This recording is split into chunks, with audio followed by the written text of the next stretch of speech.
All right.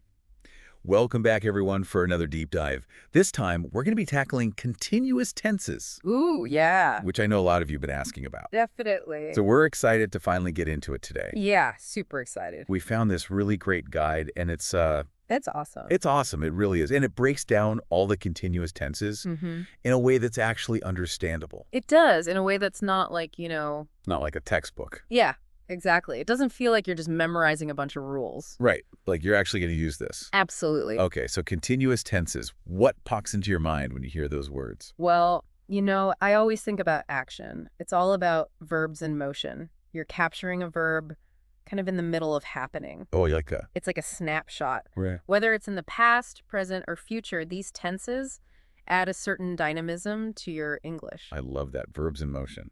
Okay, so before we get too far ahead of ourselves, let's just take a step back and go back to the basics. What exactly are continuous tenses? Well, at their core, continuous tenses describe actions that are ongoing at a specific time. It's like I said, a snapshot of a verb in action. And the key element here is using a form of to be plus the main verb ending in a T. For example, right now, you are listening to this deep dive. That's present continuous in action. Oh, see? And we didn't even realize we were doing it. Exactly. It happens naturally. That's so cool. Yeah. Okay, so let's break down each of these tenses, starting with the past continuous tense. Oh, the past continuous. It's all about painting a picture of an action that was in progress at a particular moment in the past. Okay, so can you give me an example of that? Of course. Imagine you're reading a mystery novel and it says the detective was questioning the suspect when the lights went out. Oh, spooky. Right. It creates suspense. You get that sense of an ongoing action, the questioning, and then bam, it's interrupted by another event, the lights going out. I see. So it doesn't have to just be about long actions that get interrupted. Not at all. It can just be that at that moment in time, that was the action that was happening. Absolutely. It's like freezing a frame in a movie. That makes a lot of sense. So, okay, let's move on to the present continuous, which I think is something that people use all the time without even realizing it. Oh, absolutely. The present continuous, this is all about what's happening right now or around this time. Like, he is writing a letter. It's happening as we speak. Right, so it's very immediate.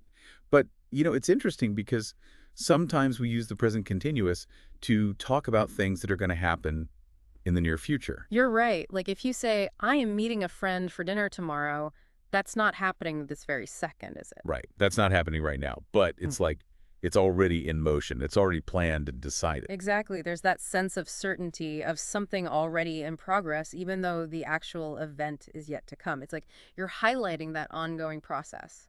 Right. So I guess it's less about a pinpoint in time and more about this state of being in the present. It's happening around now. So, okay, let's move on to the last one. Future continuous. The future continuous. This one's all about painting a picture of an action that will be in progress at a specific time in the future. Like, this time tomorrow, I will be flying to Hawaii. Oh, nice. Wish I was flying to Hawaii.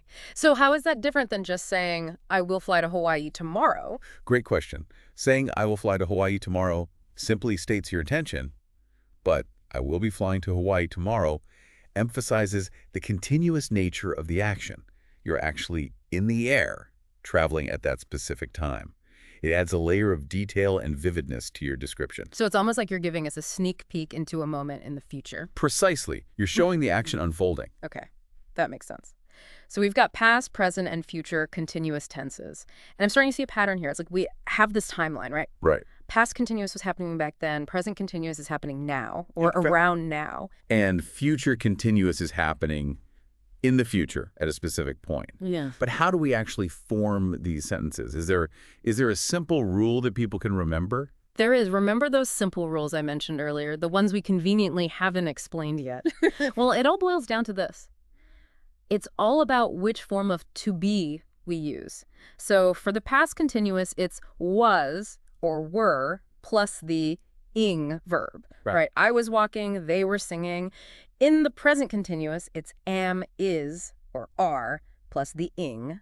I am talking, he is running, we are learning. And future. And for the future continuous, it's always will be followed by that ing verb. I will be graduating, she will be traveling. Simple as that. Okay, so it's just about choosing the right form of to be and adding that ing on the end. Exactly. It sounds pretty straightforward when you put it like that. Yes. Okay, so we've explored these tenses, we've talked about their structure, their meaning, even taken a little journey through time with them. What's your final takeaway? My takeaway is to just remember that it's all about those verbs in motion. Don't be afraid to experiment with these tenses. Pay attention to how you use them or how others use them. And you know what? Maybe try composing a few sentences in each tense, using actions from your own day. Oh, that's a great idea. That's a fun way to practice. Yeah.